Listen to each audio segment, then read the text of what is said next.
Assalamualaikum warahmatullahi wabarakatuh. Saya Ramisa Delia, NIM 1914070008. Di sini saya memenuhi tugas metodologi penelitian yang membahas tentang laporan. Yang pertama yaitu cara melakukan cek plagiasi pada jurnal.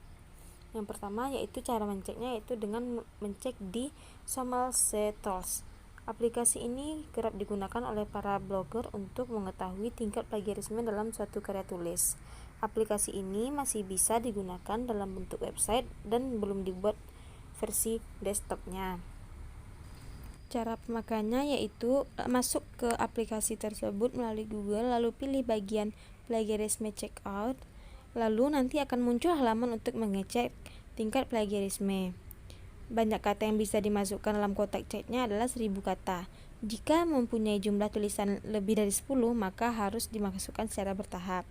Lalu setelah itu copy dan paste karya tulis ke dalam cek yang sudah disediakan, atau cara yang kedua yaitu import karya tulis dalam bentuk Word.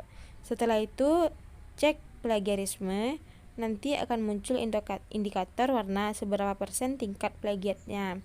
Jika warna hijau berarti tulisan tersebut bebas plagiat, sedangkan jika muncul warna merah, pertanda tulisan itu mengandung plagiat. Pada aplikasi ini akan ditunjukkan tulisan mana yang mengandung plagiat, dan jika mengklik tulisan itu akan diarahkan langsung pada sumber plagiatnya. Yang kedua yaitu Backcopyscape. Aplikasi ini juga merupakan aplikasi dalam bentuk website yang dapat kami gunakan sebagai aplikasi untuk cek plagiarisme. Caranya yaitu jika Anda memiliki tulisan yang dibuat di sebuah website, copy alamat websitenya dan paste pada kotak search yang ada, lalu klik go. Kemudian muncul halaman yang berisi link mana saja yang menjadi sumber plagiatnya. Jika kamu menginginkan fitur yang lebih kompleks, bisa menggunakan versi premiumnya. Yang selanjutnya yaitu aplikasi FlexScan. Hampir sama dengan situs-situs untuk cek plagiarisme yang sebelumnya. Situs ini juga digunakan untuk mengecek tingkat plagiat sebuah karya tulis di internet. Caranya yaitu buka website tentang FlexScan, kemudian Anda harus membuat akun terlebih dahulu. Kemudian akan diarahkan pada halaman yang nantinya digunakan untuk mencek karya tulis. Lalu cara menceknya dibagi menjadi 3 bagian. Yang pertama import file, yang kedua copy paste, dan yang ketiga dari link web. Tekan salah satu dari 3 cara tersebut. Setelah itu cek dan sistem akan memproses tulisannya. Kemudian akan muncul hasil laporan klik report.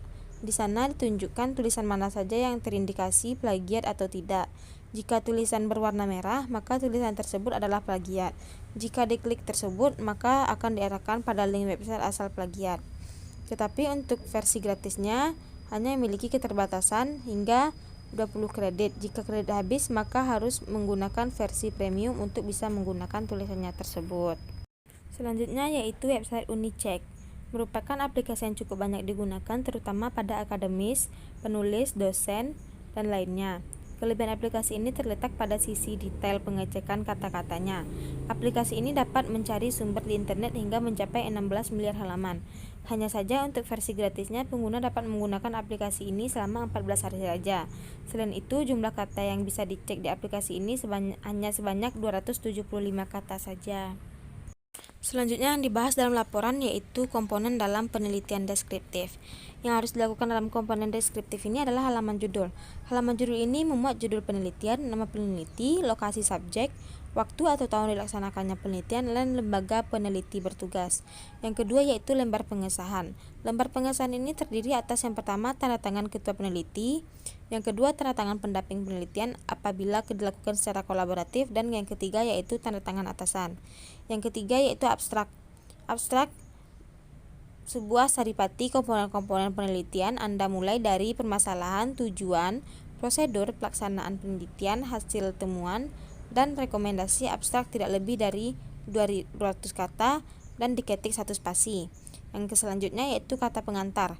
Buatlah kata pengantar yang mengantarkan pada pembaca laporan kepada permasalahan yang diteliti, dan langkah-langkah peneliti yang digunakan untuk memecahkan masalah diuraikan secara singkat pada bagian ini.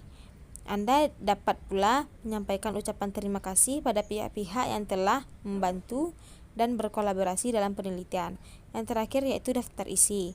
Sajikan sistematika laporan secara lebih rinci, disertai halaman untuk setiap bagian, judul, dan subbab. Jika ada gambar dan tabel, maka cantumkan daftar tabel dan gambar tersebut.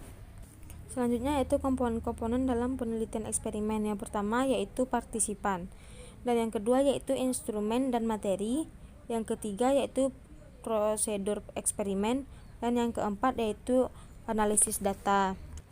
Selanjutnya yaitu komponen dalam penelitian kepustakaan.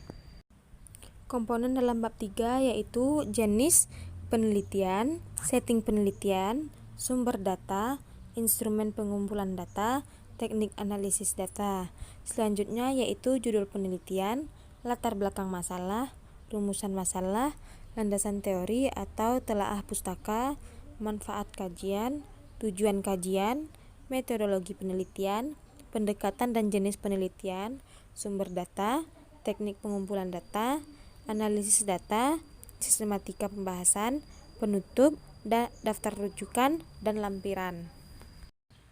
Selanjutnya yaitu komponen dalam penelitian korelasi. Ini terdiri dari bab 1 pendahuluan, yang mana isinya yaitu latar belakang masalah, rumusan masalah, manfaat hasil penelitian, tujuan penelitian. Bab 2 yaitu kajian teoritik, yang berisikan tentang deskripsi teoritik, hasil penelitian yang relevan, dan kerangka pikir. Bab 3 berisikan tentang metode penelitian, yang mana isinya yaitu tempat dan waktu penelitian, populasi dan sampel penelitian, variabel penelitian, jenis variabel penelitian, definisi konseptual, definisi operasional, instrumen penelitian, jenis instrumen penelitian, pengembangan instrumen penelitian, teknik pengumpulan data, hipotesa statistik, dan teknik analisis data. Selanjutnya bab 4 yaitu hasil penelitian dan pembahasan, yang berisikan tentang deskripsi data dan hasil penelitian, pengujian persyaratan analisis, dan pengujian hipotesis dan pembahasan, yang berisikan tentang hubungan variabel bebas pertama dengan variabel terkait, hubungan variabel bebas kedua dengan variabel terikat, hubungan variabel bebas ketiga dengan variabel terikat, dan hubungan ketiga variabel bebas dengan variabel terikat. Selanjutnya yaitu bab 5 simpulan dan saran, selanjutnya daftar pustaka, dan selanjutnya yaitu professional development. Selanjutnya membahas tentang komponen dalam penelitian mix, yaitu bab 1 pendahuluan yang membahas tentang latar belakang, rumusan masalah, maksud dan tujuan. Bab kedua yaitu pembahasan yang membahas tentang komponen-komponen mix producer, the nature of mixed method research, mixed method strategies and visual models, analisis data dan prosedur-prosedur validasi mixed methods, menyusun laporan mixed method research, dan bab ketiga yaitu berisikan simpulan. Selanjutnya komponen dalam penelitian R&D. Yang pertama yaitu mencakup halaman judul yang berisikan dengan abstrak, kata pengantar, daftar isi, daftar gambar, dan daftar tabel. Lalu yang kedua yaitu bab 1 pendahuluan yang berisikan dengan latar belakang, rumusan masalah, tujuan, dan manfaat. Selanjutnya bab 2 landasan teori yang berisikan dengan deskripsi teoritis, kerangka berpikir, dan hipotesis. Bab 3 metode penelitian yaitu yang berisikan dengan metode penelitian, prosedur penelitian, populasi dan sampel, teknik pengumpulan data, instrumen penelitian, dan teknik analisis data. Selanjutnya bab 4 itu membahas penelitian dan pembahasan yang berisikan dengan desain awal produk, hasil pengujian pertama, revisi produk, hasil pengujian tahap 2, revisi produk, pengujian tahap 3, penyempurnaan produk, dan pembahasan produk. Selanjutnya bab 5 kesimpulan dan saran yang berisikan dengan kesimpulan dan saran. Lalu daftar pustaka. Selanjutnya membahas tentang komponen dalam penelitian PTK. Yang pertama yaitu halaman judul, kata pengantar, daftar isi, daftar gambar, dan tabel. Lalu bab 1 pendahuluan yang berisikan tentang latar belakang masalah, tindakan, rumusan masalah, tujuan penelitian, dan manfaat penelitian.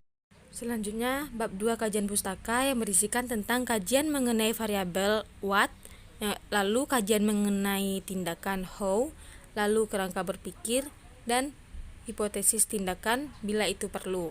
Bab yang ketiga yaitu metodologi penelitian yang berisikan tentang setting penelitian, prosedur penelitian, dan prosedur penelitian. Lalu, metode pengumpulan data, teknik analisis data, yang berisikan tentang jenis data, sumber data, instrumen pengumpul data. Lalu, selanjutnya indikator keberhasilan yang berisikan tentang daftar pustaka dan lampiran. Lampirannya berisikan tentang RPP yang akan digunakan dalam PTK, materi terkait, instrumen pengumpulan data, dan biodata peneliti dan kolaborator.